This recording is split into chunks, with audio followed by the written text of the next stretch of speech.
2024లో కూటమి ప్రభుత్వం ఏర్పడిన తర్వాత వాళ్ళ అధికారంలోకి రావడానికి ఏవైతే హామీలు ఇచ్చారో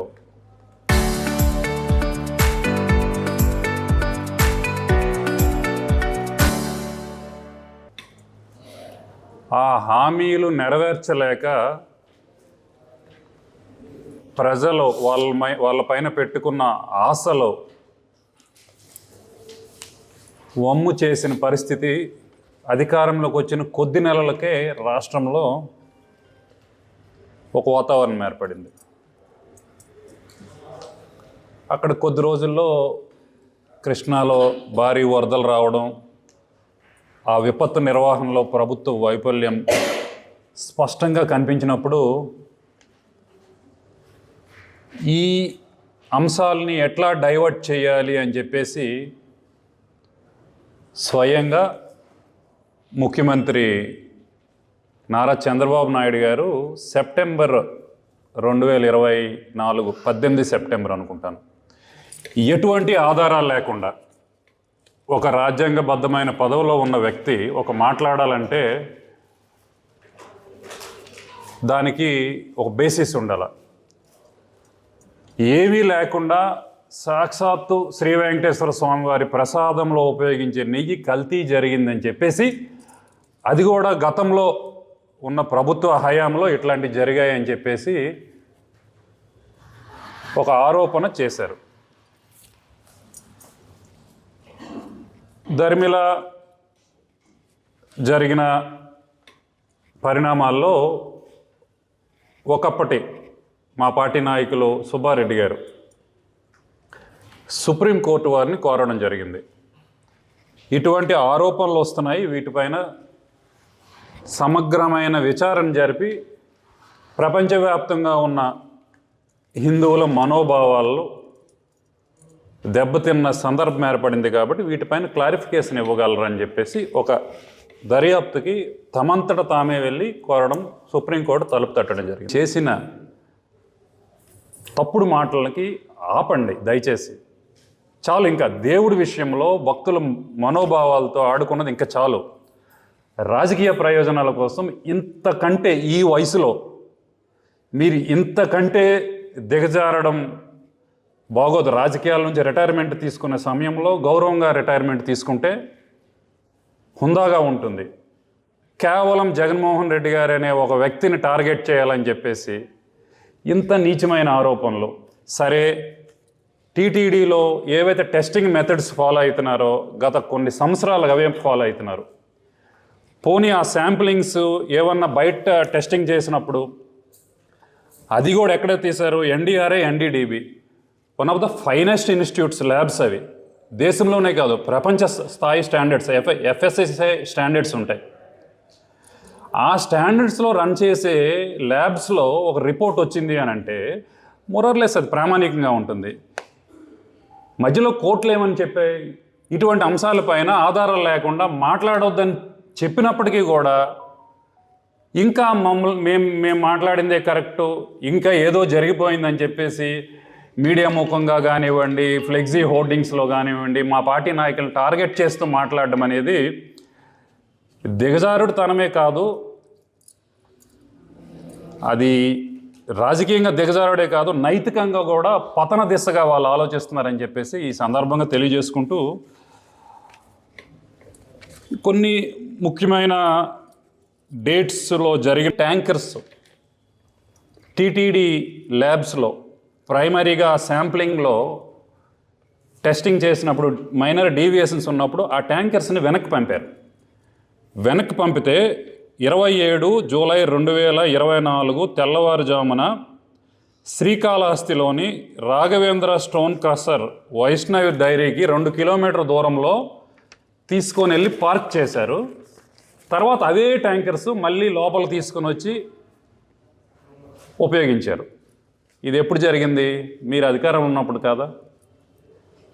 మీరు అధికారంలో ఉన్నప్పుడు TTD sampling and testing TTD ల్యాబ్స్లో ఒక డీవియేషన్ అవడం, మాట వరుసకు వెనక్కి పంపి మళ్ళీ అదే ట్యాంకర్స్ లోపల తీసుకుని వచ్చేసినప్పుడు తప్పు ఎవడు చేసినట్లు? జగన్మోహన్ రెడ్డి గారి ప్రభుత్వంలో లేకపోతే అప్పుడున్న టీటీడీ పాలకవర్గం జరిగినట్ల మీ సమయంలో జరిగినట్ల శాంప్లింగ్ ఏ టైంలో తీశారు? మీ టెన్యూర్లోనే కదా. మరి ఇన్ని జరిగినప్పుడు మీరేం చెప్పారు? శ్యామలరావు అనే ఒక వ్యక్తిని తీసుకొచ్చాం, టీటీడీని ప్రక్షాళన చేస్తామని చెప్పారు. ఇప్పుడు శ్యామలరావే కరెక్ట్ కాదు అని చెప్పేసి సింగాల్ గారిని తీసుకొచ్చారు. ఇప్పుడు ఆయన తీసి ఇంకొకరిని అనుకుంటాను. అంటే రవిచంద్ర అధికారులు మీ టైంలోనే నియమించమయ్యారు, శాంప్లింగ్ కూడా మీ టైంలోనే జరిగింది.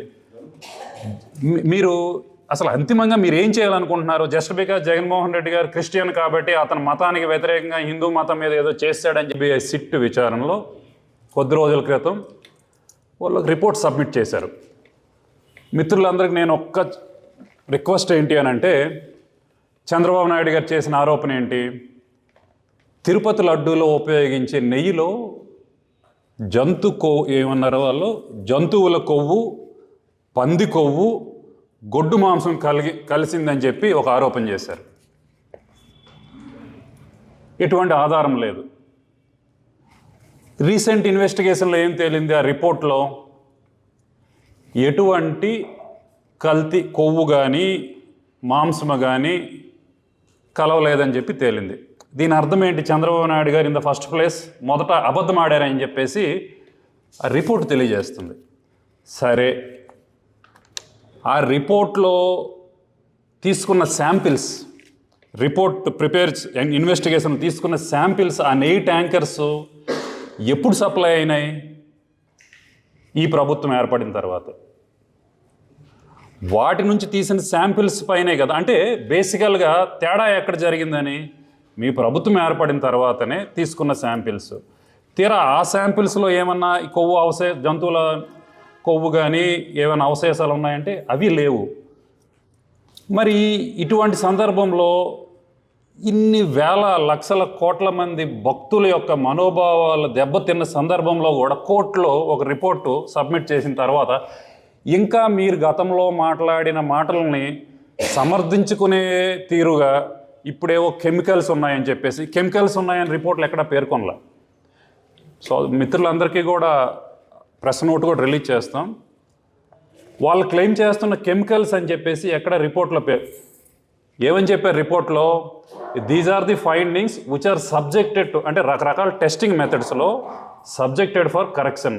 Courts cannot take it for as validation for a kind of enquiry or a kind of decision తీసుకోవడానికి ఇది బేసిస్ కాదు అని చెప్పారు. ఈ టైట్రేషన్ మెథడ్ కానీ టెస్టింగ్ మెథడ్ కానీ కండిషన్స్ ప్రకారం మారుతుందని చెప్పేసి చాలా క్లియర్గా చెప్పారు. కోర్ట్స్ ఇది బేసిస్గా తీసుకోవడానికి కూడా లేదని చెప్పారు. ఒకప్పుడేమో జంతువుల కొవ్వు అవశేషాలు ఉన్నాయన్నారు, ఇప్పుడు దాటి గురించి మాట్లాడడంలా. ఇప్పుడు మాట్లాడడం లేదంటే ఏంటి దాని అర్థం? గతంలో మేము మాట్లాడింది అబద్ధం అని చెప్పేసి. ఎన్ని దేవాలయాల్ని మీ హయాంలో గతంలో ధ్వంసం చేశారు?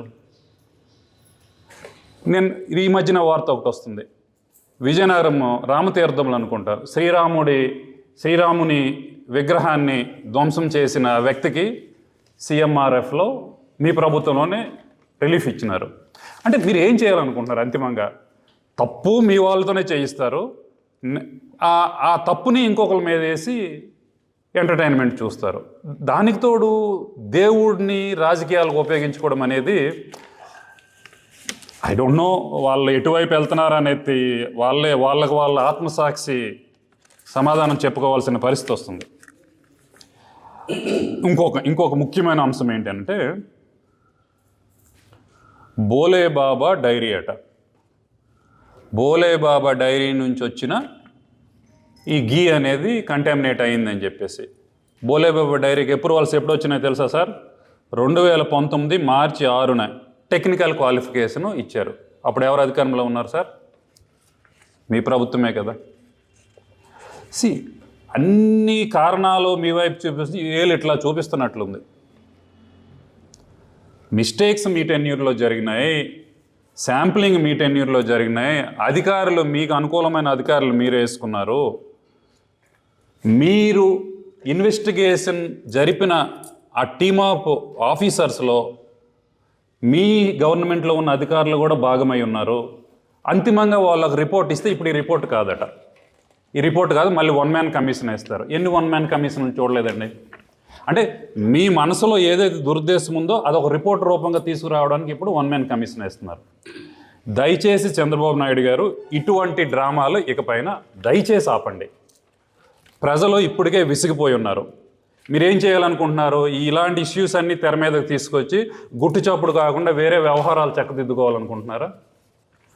ప్రజలను మోసం చేసే చర్యలు బ్యాక్డోర్లో ఏమైనా చేస్తున్నారా? ఇది బయటికి చూపించి బ్యాక్డోర్లో వేరే వ్యవహారాలు అంటే ప్రజలకి వాటి మీద దృష్టి వెళ్లకుండా చేయాలనుకుంటున్నారా? ఇది కరెక్ట్ కాదు. వాస్తవానికి పవన్ కళ్యాణ్ గారు కూడా మెట్లను కడుక్కోవడం కాదు, వాళ్ళ మనసులను కడుక్కోవాలి, వాళ్ళ మనసుల్లో ఉన్న మలినాలను కడుక్కోవాలని చెప్పేసి చంద్రబాబు నాయుడు గారికి, కూటమి నాయకులందరికీ కూడా మనవి చేస్తున్నాం. దయచేసి ఇటువంటి వాటికి ఇంతటితో ఆపి ఈ రాష్ట్ర ప్రజలకి బేసరతుగా క్షమాపణలు చెప్పాలని చెప్పేసి వైఎస్ఆర్సీపీ ఇచ్చాపురం నియోజకవర్గం కుటుంబ సభ్యులందరి తరపున మేము డిమాండ్ చేస్తున్నాం. చరిత్ర సృష్టించినోడు ఇప్పుడు ఆ చరిత్రని తిరగరాయబోతున్నాడు. అబద్ధాల గోడల్ని బద్దలు కొట్టి నిజాలను రాగా మీ ముందుంచబోతున్నాడు. నిజమైన వార్తల కోసం వెంటనే డౌన్లోడ్ చేసుకోండి రా యాప్ని.